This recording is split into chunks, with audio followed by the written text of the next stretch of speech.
Hi, everyone, and greetings from the space show on this very special occasion. It is special for two reasons. From the 4th till the 10th of October, every year at the world celebrates the UN declared World Space Week. So ever since it was declared from the UN in 1999, it's been a worldwide celebration of science, technology, and the improvements of the betterment of the human condition. The second very special reason today, other than that it's the last day of World Space Week, and it's probably the last event also, is that you are part of a unique episode pertaining to supporting women in space. So this year's World Space Week theme is Women in Space. World Space Week gives us an opportunity to raise awareness about the benefits of space and STEM education.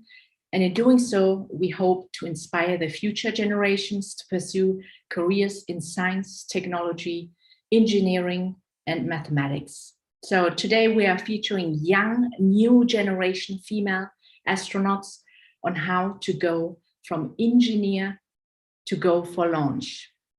We live in a thrilling area for space exploration, in which it is important to promote space-related topics. In these disruptive times, engaging new generations to proactively join the space exploration is crucial. The contribution to space exploration fall in a wide plethora of jobs, and the most popular and the hardest to achieve is becoming an astronaut. In this episode, we are bringing in young, ambitious, new generation astronauts to share their experience. Quote, on Earth, men and women are taking the same risks.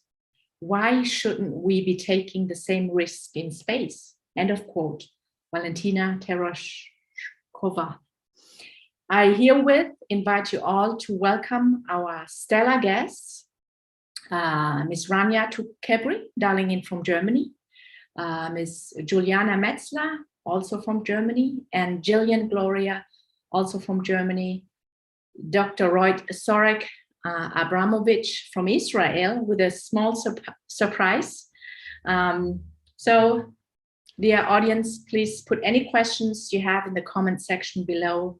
And thank you for your interest in supporting women in space. Now, over to you now, Meredith Garofalo. She is today's moderator. She's a certified broadcast meteorologist and a STEM journalist, a great singer, a great soul. I hand it over to you. And also part of the team we have today, Vale, who is the co-creator, alongside with Swati, also co-creating. And hand it back to you, Meredith.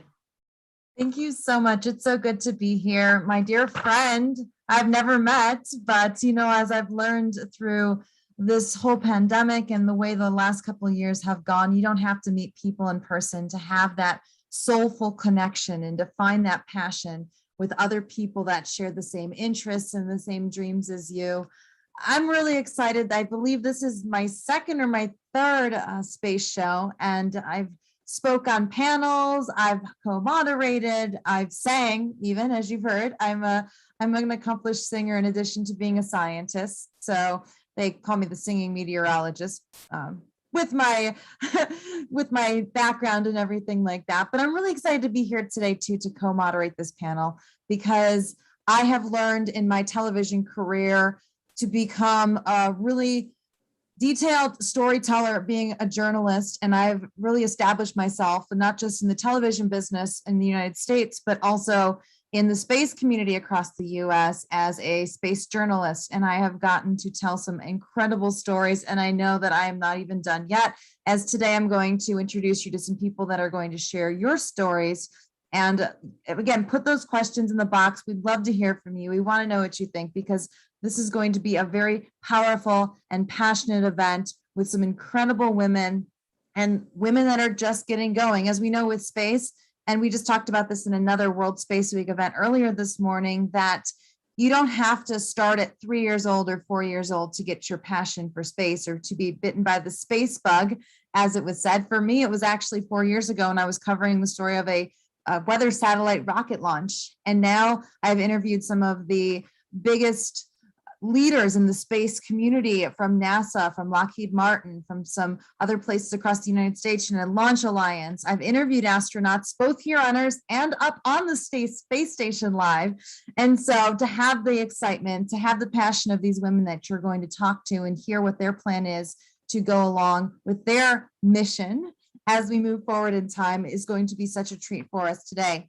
I want to introduce right now a co-host, Valentina Tereshkova, and she is going to introduce you to each of these incredible women who have such wonderful stories to tell.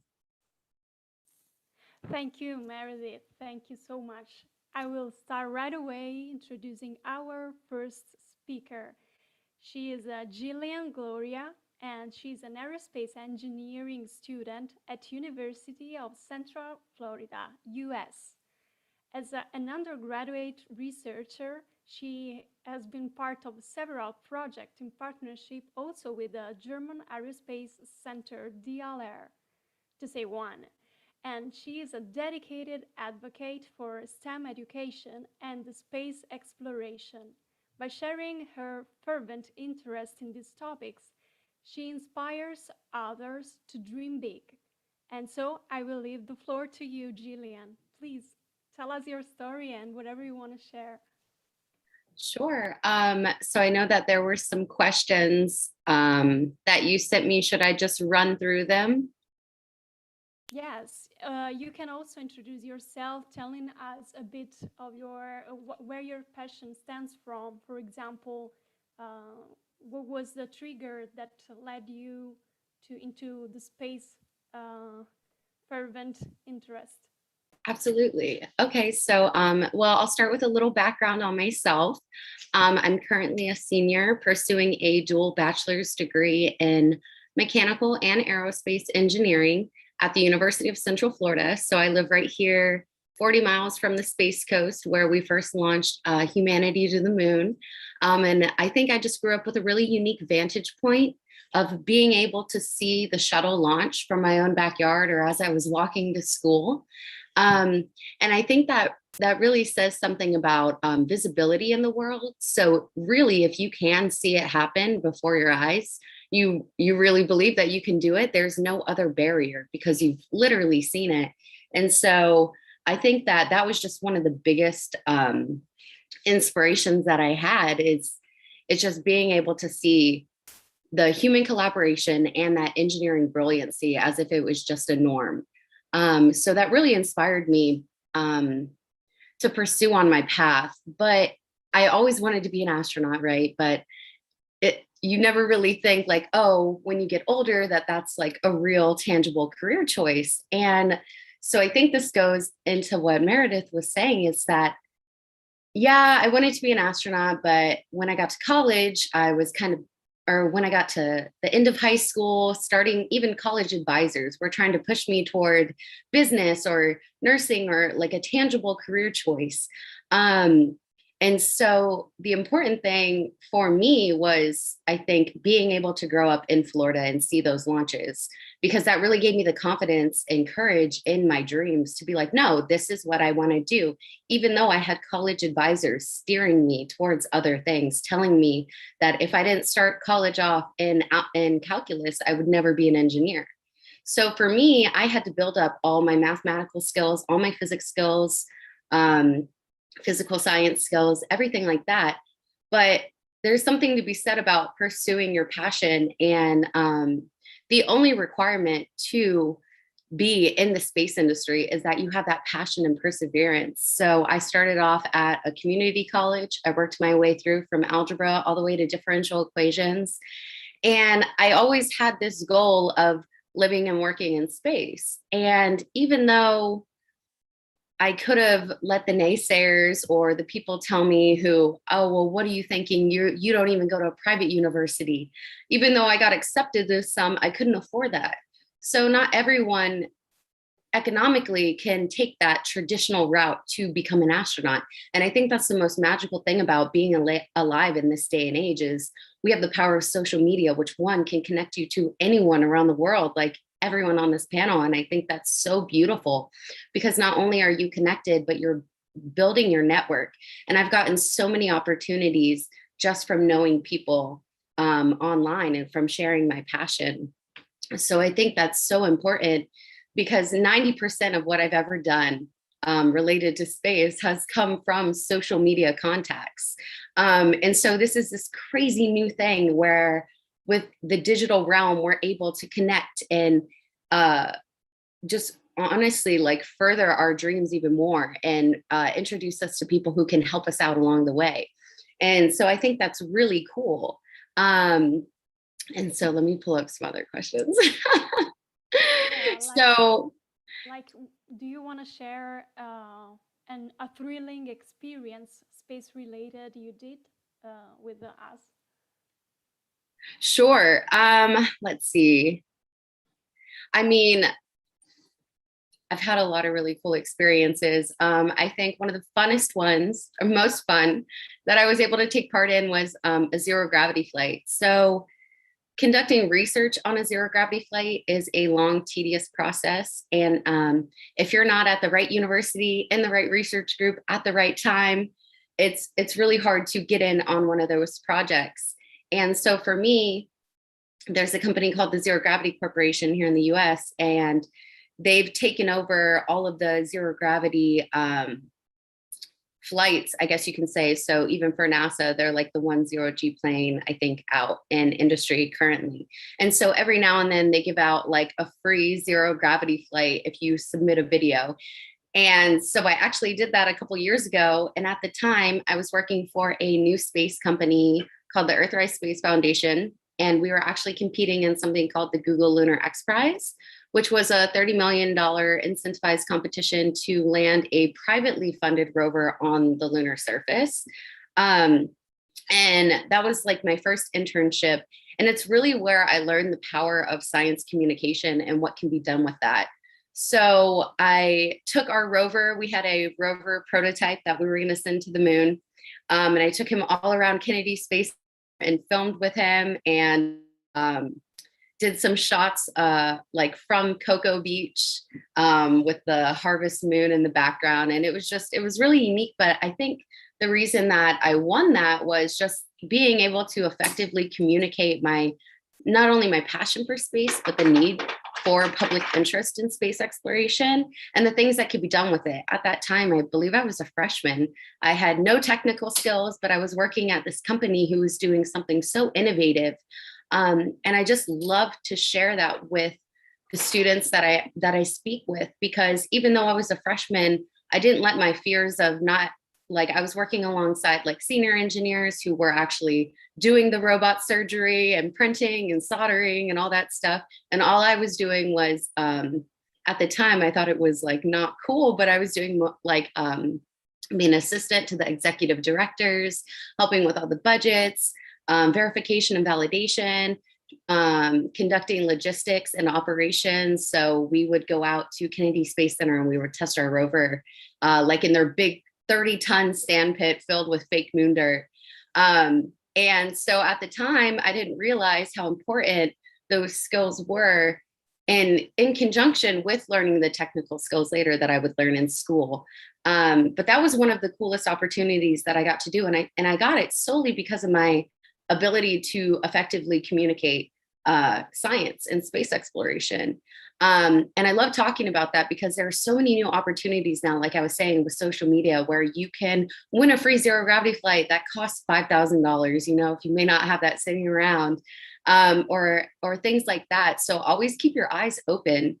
Because like I said, a lot of the things that I've had the opportunity to go to, or like go to rocket launches as a VIP partner, or work with NASA to do different promotional things, those were all given to me from my presence on social media. So don't be afraid to just broadcast your dreams to the world. But at the same time, if you're going to broadcast your dreams and say something as powerful as "I want to be an astronaut," make sure that you're continuously achieving small goals. So that was the one thing for me in regards to imposter syndrome. When I started, I think my scientific / academic journey was about 5 years ago, when science communication was not really a thing. Ever since COVID, there's been a huge blow up of science communicators, and I'm so grateful for that. It's like a new era, but I was part of like the initial era of science communicators. And I would go back and forth like, oh, should I really be, out here telling the world that I want to be an astronaut? Like, who am I? But I'm so glad that, I had the confidence to not only realize that, okay, well, yes, this is your dream. So why would you not want to tell people that, right? Who knows who you're talking to and who can help. But at the same time, like looking back in retrospect, the past 5-6 years, if I were to never have said any of that to any of the astronauts I've met, any of the just random vendors at the Science Center who have invited me to events to speak to astronauts or things like that, if I had just kept quiet and not shared my passion, I would not have been able to do any of the things I've done. So be strong in your acclamations about what you want to do, whatever that is, whether that's going to space or working for space or building computers or working for Apple, anything STEM related, because the thing I learned very young in my career was that you never know who you're talking to. I literally met a COO at a bar one time, and I was just talking about space. I think there was like a rocket launch going on that night, and he ended up getting me a job later on in our relationship. So it's so crazy. You never know who you're talking to and what they can do for you, and vice versa. So just always keep that in mind. Thank you so much, Jillian, for sharing your experience. So now I will move on to other speakers, and then we will go back to you for other questions. And I leave the floor to Swati. She is a rocket scientist and an incredible woman. So please, Swati, I leave the floor to you. Thank you, Valentina. I would now like to invite our next guest speaker, Mrs. Rania Toukebri. Rania is a space engineer, and she was awarded as top 10 under 30 space in Africa. She's a space strategy consultant and an expert in space systems, as well as a space verification specialist. She's also a mentor and delegate at UNUSA, the United Nations Office for Outer Space Affairs. Rania, could you talk a little bit about your experience with all the ESA projects that you've worked on? Thank you so much for the introduction. I hope you can hear me well. Yes, loud and clear. You can hear me well, right? Great. So thank you for the introduction. Yeah, as you said, so I'm a space engineer. I work on the design of spacecrafts, satellites, telescopes, and launchers. I do the subsystems of the satellites, and also my hobby for me is like the design of the crypto units and the onboard computers. So I worked on several projects, mainly for ESA projects. I think many of you heard about the Jupiter Icy Moon satellite that will be launched next year, very soon, actually 2022. The one that is gonna take a look about the different planets outside of our solar system, different galaxies, that is Plato telescope, that is ESA project as well. I worked on another ESA project, which is biomass satellite, that is gonna take a look about the forests in Earth to check the problems and issues of deforestation and so on, different parts of the world. I work on a project for planetary defense, which is between ESA and NASA, so it's AIM project.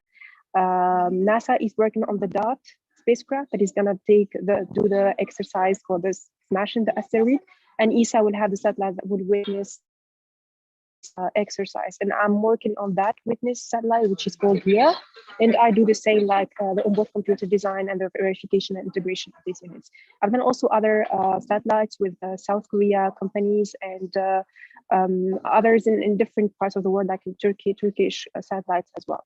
So that's mainly my job.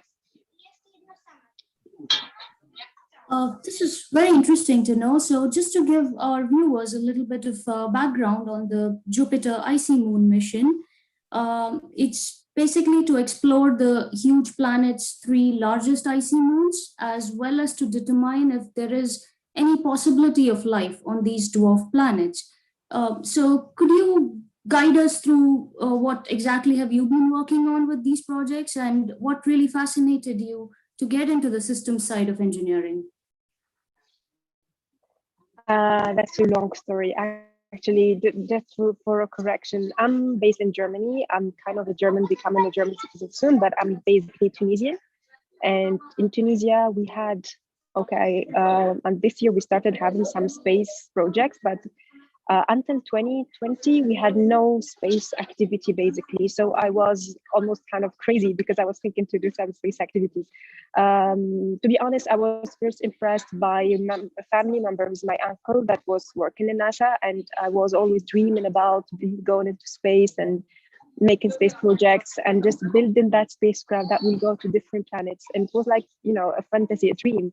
And then I started doing my engineering, and it was like more I start building my career, more I see that there is basically no women around me. So and that was quite hard in the beginning. I started actually making my first diploma in Tunisia on electronics instrumentation, because I knew that I would need this later on for building my spacecraft.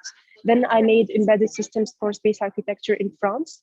Then I made another master in software development for space applications. And then I made another master, like I was connected master, just to have, the full idea overview of how to build the spacecraft from A to Z and how to make a mission.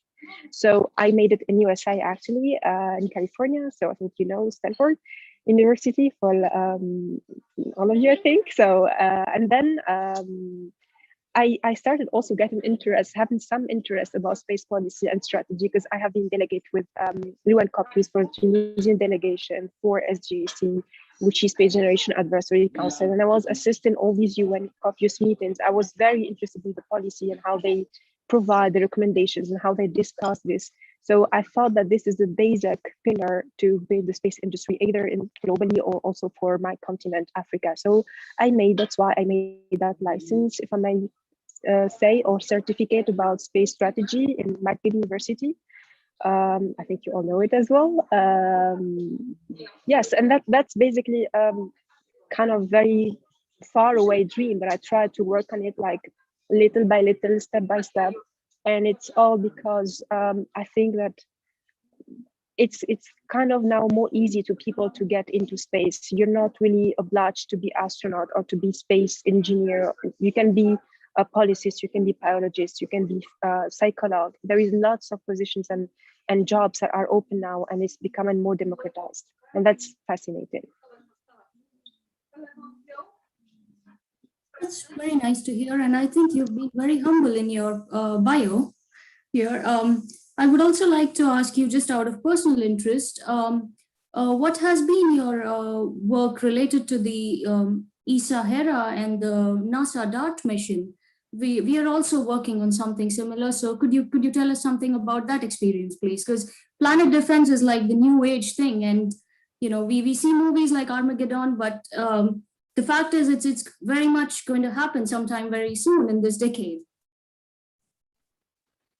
Yeah, so as I told you, so my expertise, so basically is systems design, so systems architecture, let's say. So, and I worked a lot on the data handling units, on the mass memories, and onboard computers. So it's becoming a little bit my expertise. So I've worked on different projects, like 4 satellites so far on this main subsystem. And then because for Hera mission, we don't have enough time left, so we need to have some efficiency, and that's why I ended up working on this mission. So for any kind of big project, there is not only agencies working on this, there are different companies around, and we share, all of us, this big task. So I've participated to some workshops for planetary defense that NASA has been doing with SGAC and with different other organizations. I was always interested in seeing where we are going, because we are still discovering in that planetary defense spaces, like how to track the asteroid, how to make this kind of exercise for smashing the asteroid, what are the techniques, what is still missing. And I noticed, and I was really curious to know where we are exactly, at which level we are now. And here in that Hera will be, or a mission will be the first ever exercise that we will do to protect ourselves, or to see if we have enough technology to do this. So I immediately asked to make this subsystem.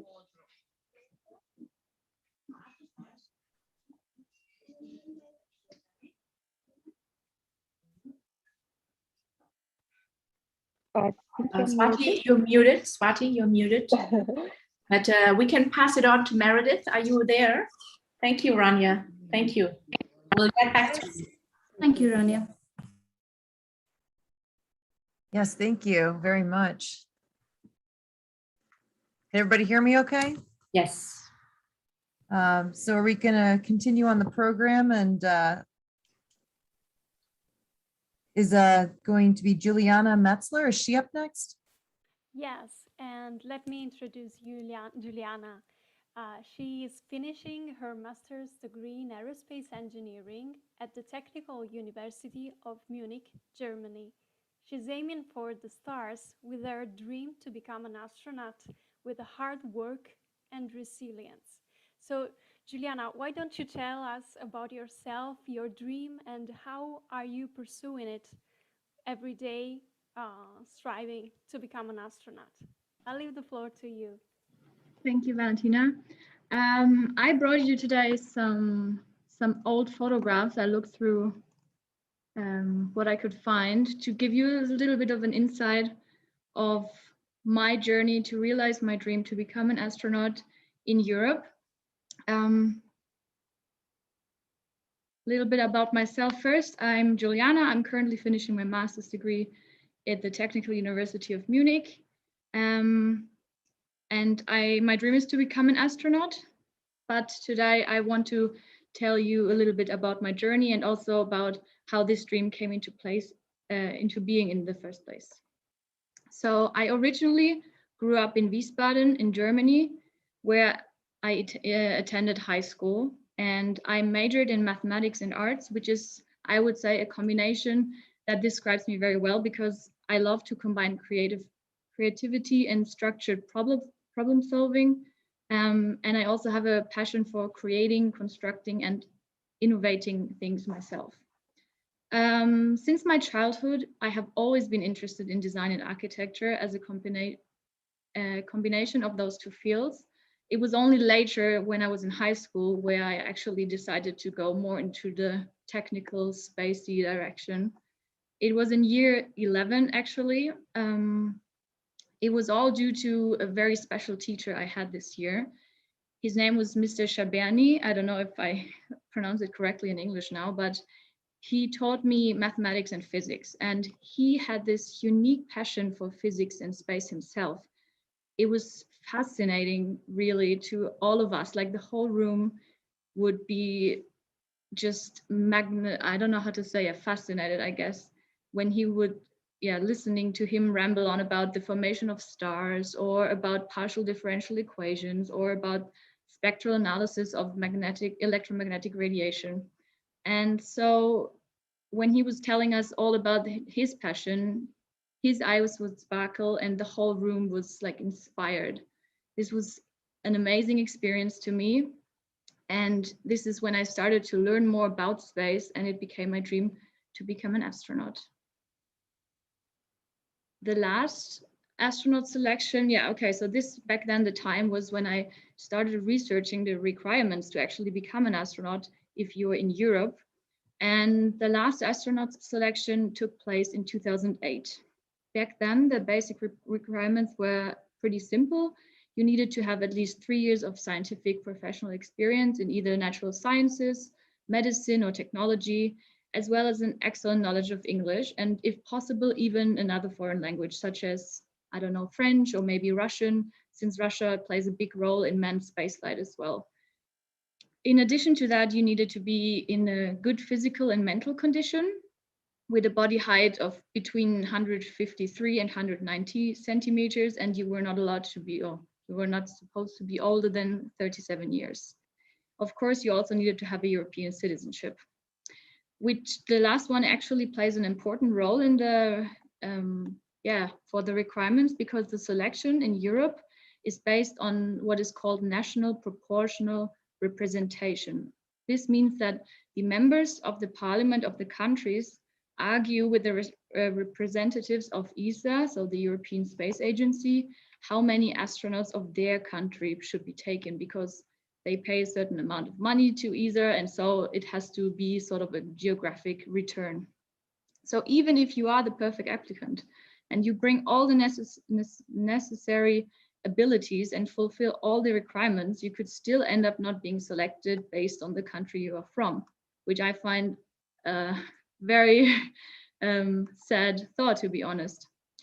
But I was still trying to figure it out. So while I was still in school, I participated in an exchange program with the Russian city of Yaroslavl. So first, a group of students from this city visited us in Wiesbaden, and later we went to Russia and visited them there. We talked to each other in English because the main focus of the exchange program was science and just the interaction. And we had several excursions, for example, to a particle accelerator at the University of Mainz. Mainz is right next to Wiesbaden. And we did lots of different scientific experiments, which was really nice because we were we were still quite young, and this gave us an addition to what we would have learned in school elsewise. And this also gave me the opportunity to learn more and more about space exploration, and also rocketry. And so I decided to go into aerospace engineering. So after graduating high school, I decided to move to Munich to start studying at the Technical University of Munich, which is also called TUM. And at that time, aerospace engineering was only a master's degree at TUM. So you would have to first do a bachelor's degree in mechanical engineering and then do the master's on top of it, which is exactly what I did. Oh, sorry. But knowing in the back of my head that space exploration and rocketry would be my future path, I joined a student working group focusing exactly on these topics in my very first week of studying. So I came there and I said, okay, give me everything I can get about rockets and space. This student project group is called VAR, which is a German translation to Scientific Work Group for Rocketry and Spaceflight. And at that time, there were several projects on different topics that you could join within the student group, focusing either on rocketry, satellite technology, the concept of a space elevator, or also the Hyperloop pod. There was also a team there. And now I think they even have another team that is building Mars rovers as well. I only just started studying and being pretty inexperienced with any of these topics, then decided to join this space elevator team. I don't know if any of you have ever heard of the space elevator, but it was a fun project to sort of get into the feeling of space.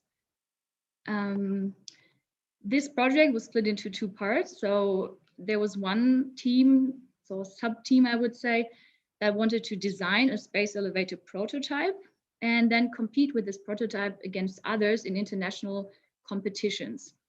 And the other part of the project was to host such a competition in Munich as well, the so-called European Space Elevator Challenge, or EUSPEC is the short form. And since I like both, I like the organization part, but I also like the technical part and the hands-on being involved. I decided to join both parts and was involved in both as well. So we organized two competitions, one in 2016, the other one in 2018, where teams from German high school and from universities from all over the world, especially two teams from Japan also came, South Americans, French, like people applied from all over the world. There was also supposed to be a third competition last year in 2020, but due to the pandemic, of course, we had to postpone it. And we're now aiming to host the event at the end of next year. So if any one of you is interested in something like this, you could also get in touch with me later.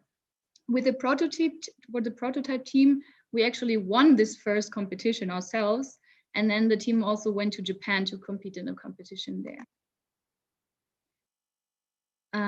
Out of the rocketry project group, the company ESA Aerospace Technology was founded. I don't know if it's internationally known, but in Germany, this is sort of the rising star in the rocket industry right now. And since I was very involved in the student group, I know the three founders very well. So I started working at ESA Aerospace as a working student right from the beginning when the company was founded in 2018, which was really nice because I got to experience lots of hands-on work. I got to see everything really in detail, which I would never have learned from the university itself. In the final semesters of my bachelor's degree, I took all the rocketry and aerospace classes I could find.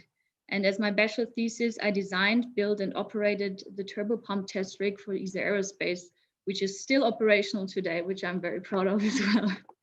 And after finishing my bachelor's degree in mechanical engineering, I started my master's degree in aerospace engineering, where I specialized even more in rocket and space propulsion technologies. In my second master's semester, I wanted to go abroad, and as part of the TUM exchange program, which offers students a study-related stay in countries outside of Europe, I chose to go to Moscow to do a research project at the Bauman Moscow State Technical University. Having in mind that it might be useful for the astronaut selection process at some point to know the Russian language, I had already taken Russian classes at the TUM during my bachelor's degree, and I had continued to take classes at the community college in my spare time as well. My goal when I went to Russia was to improve my Russian language skills, and as well as to do this joint research project on space-related topics. Unfortunately, due to the pandemic as well, I had to return only after 6 weeks. It was last year, and I could not finish my research project there, but I'm still in contact with the professor and with my co-researchers there, so I might get the chance to go back next year.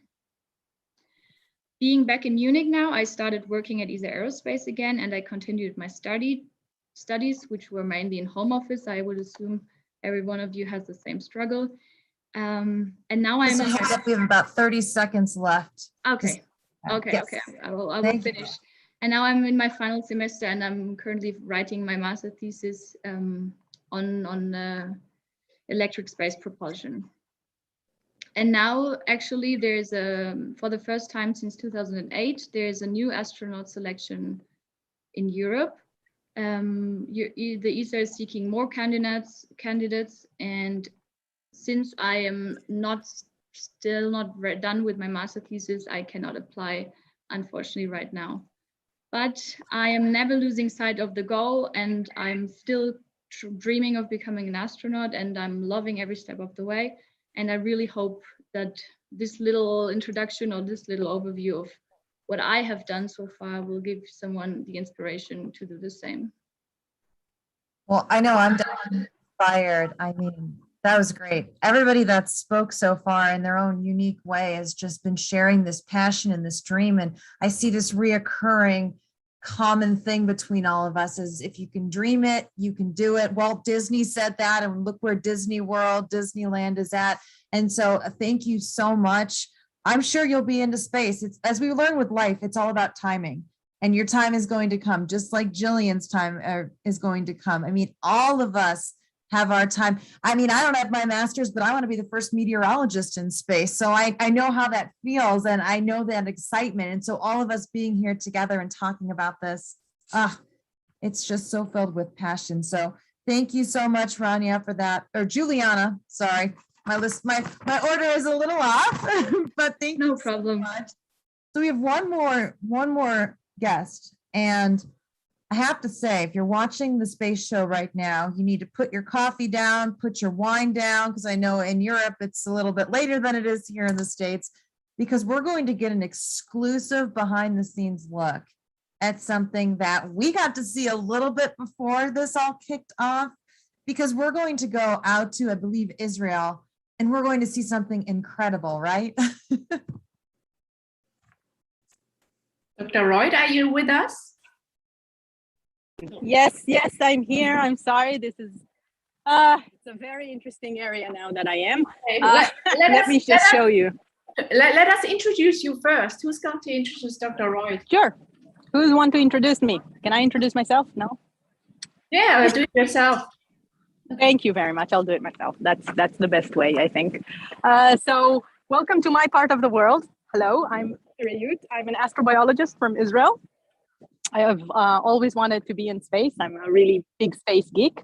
I studied life sciences, and then I did a PhD in microbiology and immunology at the University of New South Wales in Australia. I study extreme environments, and I'm really happy to show you today was the official opening of the Amadi 2020 analog mission by the Austrian Space Forum. I am part. So aside from being a scientist, I'm also a co-founder for the Israeli Mars Society, and also for a NGO called DMARS, which is Desert Mars Analog Ramon Station. And basically, let's take you around to the really cute rover over there. So basically, those two NGOs are about introducing the public to everything that has to do with Mars, and introducing the idea that the human species should go and, you know, not only do research, but also live on Mars. And this analog mission has been in the preparation for about 3 years now. It was supposed to happen actually in 2020, but because of the COVID-19 pandemic, it had to be postponed till now.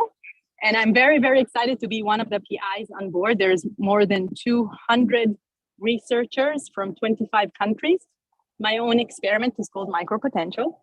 And 6 analog astronauts who are staying right here behind me in this beautiful area, a specially designed habitat, are going to live there for 3 weeks in Israel in this habitat.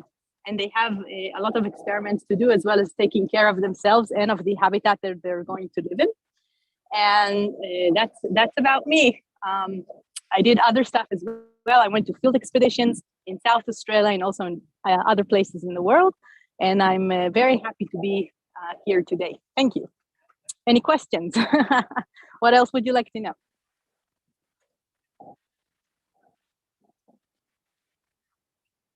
Meredith, you're muted.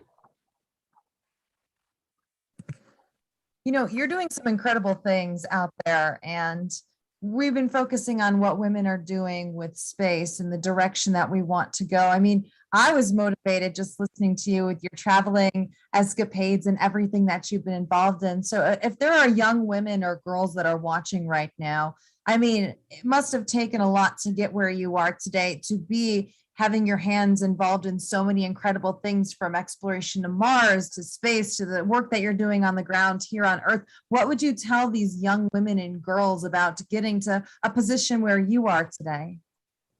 So first of all, you don't have to be a space engineer. Sorry for the rest of the gang here. You can study biology, chemistry, physics, all these things, and you can do it from the research point of view.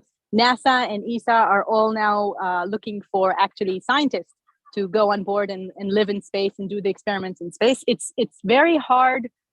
So my field, which is environmental microbiology and extremophiles, it's very hard to teach someone else how to do it unless you actually done it with your own hands, in your own eyes, in your own brain for many, many years.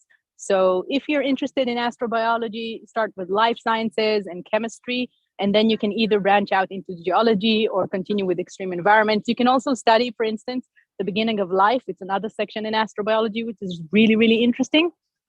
And hold on a second. And, you know, follow your dream, follow your passion. It's a big community out there of women like me and like other people on this panel. And we are very happy with what we're doing. And we're sure that today we'll actually go probably to space one day. And just follow your dream. And I did it through academia and research, and I hope to be in space one day. But I also find that I can use my knowledge and my expertise in education and doing a lot of STEM projects. So one of my projects here with this magnificent area in Ramon Crater, is that we do an academy, a program which is called the Young Astronauts Academy. In the Young Astronauts Academy, it's funded by the Israeli Space Agency. And we basically take a small group of dedicated high school students, 15, 16-year-olds, and we teach them and we show them a lot about space sciences for about a year or so. But what we do in addition, so we teach them astrophysics and astronomy and planetary sciences and satellite engineering and all those beautiful things, and space architecture and biomedical remote monitoring and all these beautiful things that you can do. However, what we do as well is that we take them outside and train them as a team of astronauts exploring a new area. So what you get more team building exercises. You get people and you get teenagers talking to one another and understanding how they need to work as a team. You get them to understand what it means to navigate in the terrain. If you need to go to a certain spot, how do you follow, for instance, watermarks? How do you find these things? Where can you find water? How to recognize different types of rocks? So we do a lot of practical work. And then afterwards, what we do after a year and a bit is that we actually send them on an analog mission by themselves in this habitat, just behind me over here, beautiful habitat. And then inside the habitat, they have to be 3 days by themselves. They have a mission control support somewhere in a nearby town. There's a delay in communication, 10 minutes each direction. So they have to manage by themselves. And they don't have, basically, we make sure that there's no adults around, right? So they have to make sure they know how to handle interesting medical situations. They need to make and design their own experiments, science experiments, whether it's geology, biology, chemistry. They have to live up as a team. They have to have nice food, nice music, because they're going to be 3 days on their own. And they have to report back to Earth every 2 hours about what's happening with them and stuff like that. So all of a sudden, putting teenager in this beautiful, beautiful setup actually brings Mars alive. And I'm very happy to put my expertise as an astrobiologist in a field expedition and put all that expertise also into the next generation. I love it.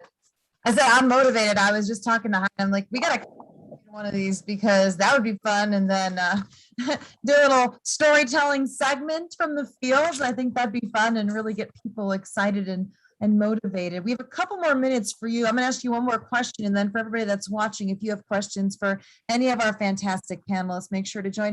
As we know with anything in life, we can be very successful. We can accomplish a lot of things, but it's the challenges, it's the tough moments, it's the struggles that get us to where we are today. Really quickly, we have about a couple of minutes left. What would you say was your hardest challenge you had to face or maybe setback to be successful and to get where you are today?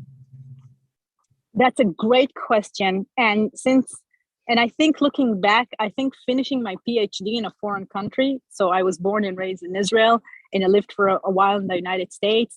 And I always had like great English, but actually moving to a different country such as Australia and striving to do my PhD there and finishing it on time with good result, that was a really big stressful situation for me. I do confess, I think I cried a few times. It's okay to cry, but I was really, really stubborn and I really, really liked the topic I did research on. And so I pulled through, and I had my friends. It's important to have friends or family members, someone to talk to. PhD is especially in life sciences, I think, it's a very lonely, not lonely, but it's a hard thing to do, going and getting your PhD. Don't say, they're saying bye-bye. Sorry, some friends around here. This was a big day. So I think PhD was a good decision, was a very important decision for everybody else in the field to see me as an expert in my area, but it was super hard. Probably the hardest thing I've ever done. Thank you. Of course, I was actually just looking up a quote that somebody had given me because, I've been through a lot of life changes myself, and I think this is a great quote. A strong woman is one who is able to smile this morning like she wasn't crying last night. I think that's something we can all take to heart because we've all had those moments. We've all had those tears. We've all had those situations where we don't feel like we're our best. I have been fired from a job, 2 jobs actually, that I thought my career was over. And now here I am more than a decade later with an achievement award from my college. And I also now have a great opportunity to go out and do everything that I've dreamed to. And so between Dr. Reut's story and my story, all the stories on the panel here, I think this is just a great reminder that everyone's story and path and journey is unique. And you can't let the setbacks define who you are. They are part of your legacy in the future. So thank you so much. We're going to move into the next session now. So everybody stick around because we want to know what your questions are out there. And a real quick programming note that Rania, if I messed up your name, I am terrible. I'm sorry. But she's actually working on merging developing companies. So that's some real exciting stuff there. These are some women that, or sorry, not companies, countries. Obviously my eyes are a little out, but you know what? Hey, it's companies, countries, it's all good stuff. But you know what? There's a lot of amazing women and feelings and energy in this room right now. So hopefully we have some good questions in the 10 minutes we have left of this fantastic panel. Vale, do you want to start the first Q&A question for our speakers? Yes. And the speakers, anyone just answer it, go ahead and answer. We are 10 minutes out. Thank you. Okay, I'll go on with the first question to our speakers. And it's what I think I will go with the most important question we should ask our speakers, which is, would you like to share a tough challenge or experience you faced in the industry, in the academia, or whatever as a female, and how you recover becoming more resilient? Anybody would like to share? Sure, I'll start off.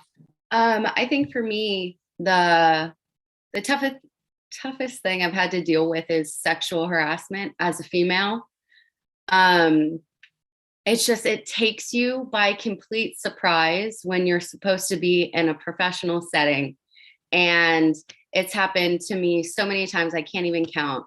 I've literally had men who I've just met at a conference or an event, and by the end of the day or whatever it is, and I go to say goodbye, they try to literally kiss me. And it's just things like that, that you're just like, you're so taken aback by. And it's so discouraging too, because where you think you've met like a professional contact, and then you get an email later that is not professional. And so it's so difficult, especially in the space industry. I'm not sure how it is in other countries, but it's very male driven here. And a lot of the experts are really older gentlemen. And so that's just something that's been really difficult. I think for me, I just try to brush it off, but it definitely does have like a lingering impact after. But like the important thing to note is like, okay, well, if you give up now, if you let one jerk like stop you from, you know, making your dreams come true or working at a certain place, you know, you're just going to end up doing yourself a huge disservice, and all the women who have laid the groundwork before you. So just try not to take it too personally. For me, I've never had it like at a job that I've worked at. It's mostly been like conferences or events or things like that. So I would say maybe just like keep your eyes peeled, like when you're at places like that, because that's where it seems to have happened for me. And it's just, it's really discouraging, but at the end of the day, it doesn't say anything about you and your character. It speaks more to them. So.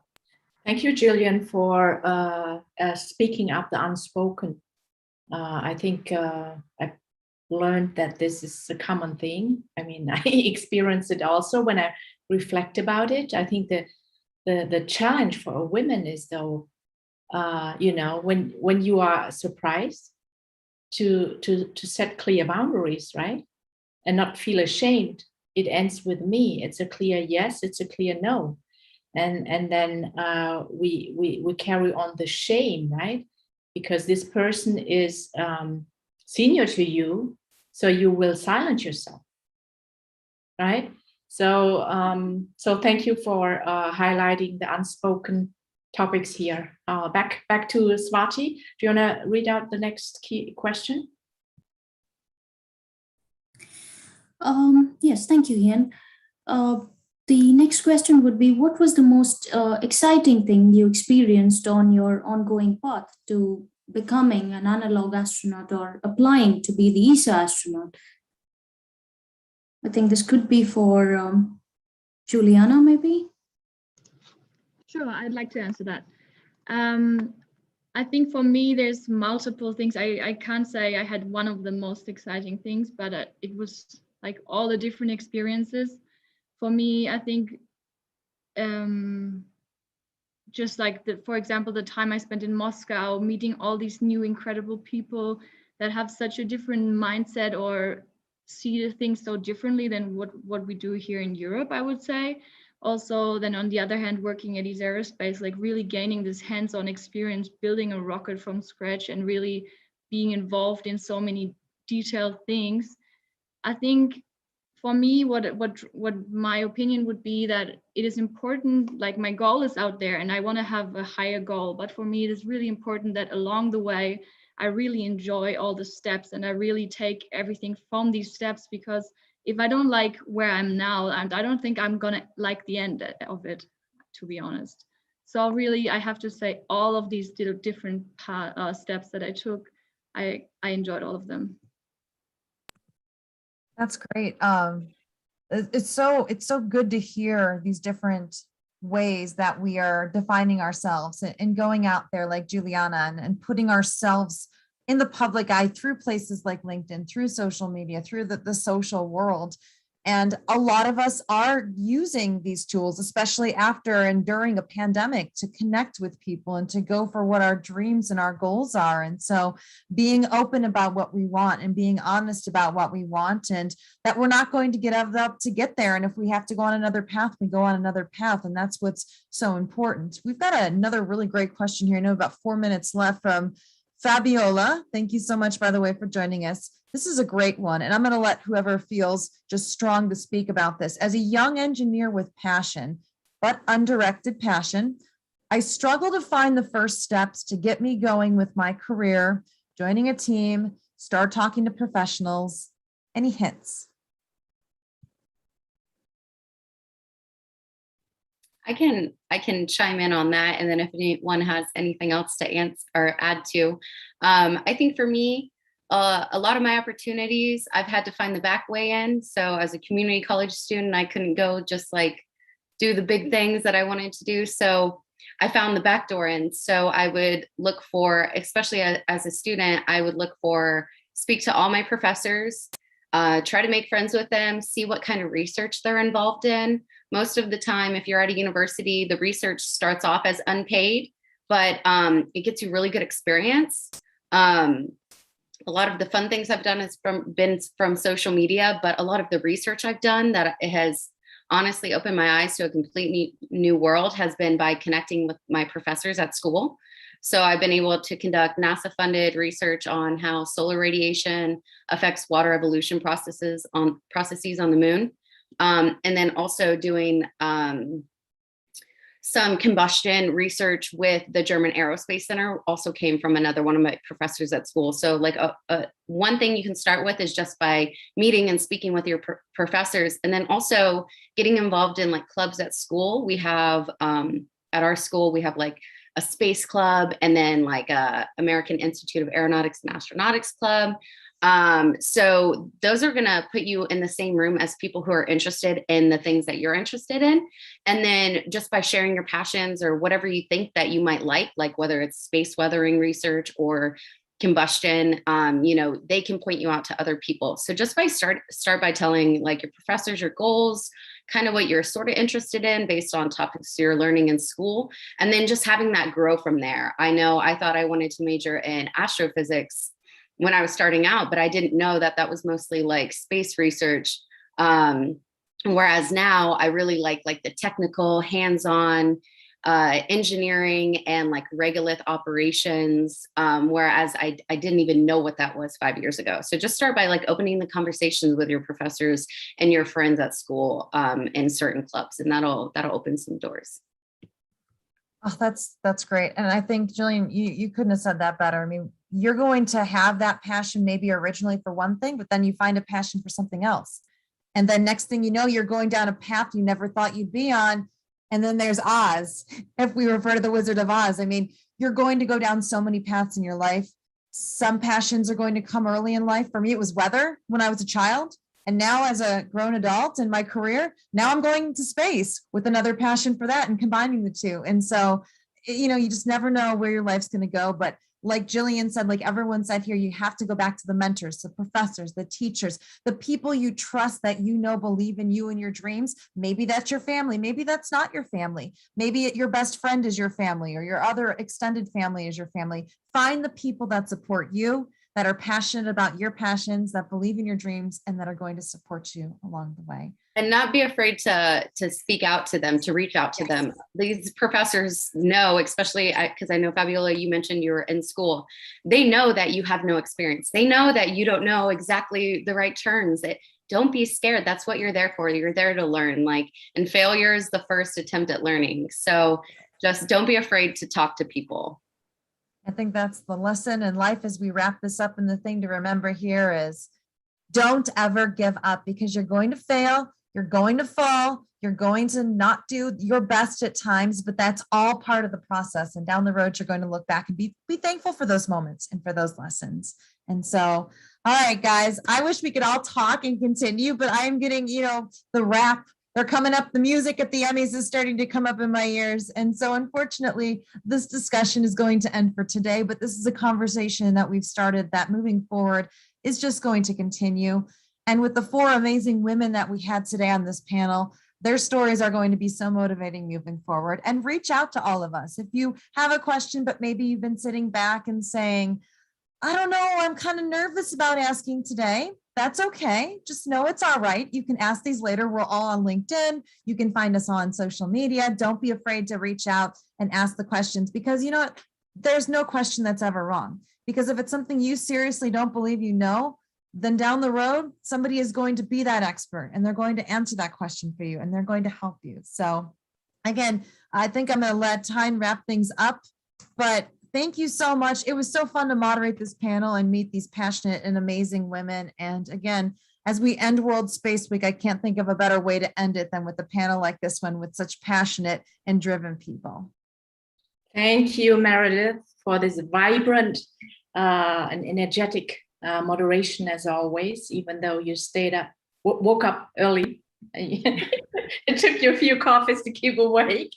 Thank you, Vale and Swati to co-create this episode, and Rania, our Space for Women colleague, very proud for you and your... Sorry, I have to go now. Excuse me. I had a great time. So much for the surprise field. Thank you for being with us. Yeah. Thank you so much, guys. See you. Bye-bye.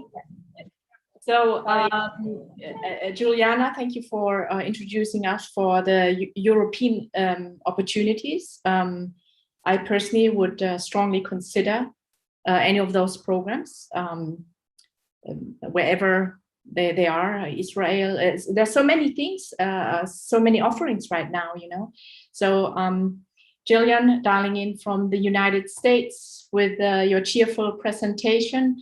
I hope we all stay in touch, and thank you so much for investing your time with us on the last event on World Space Week. So with that, thank you for your attention, everyone.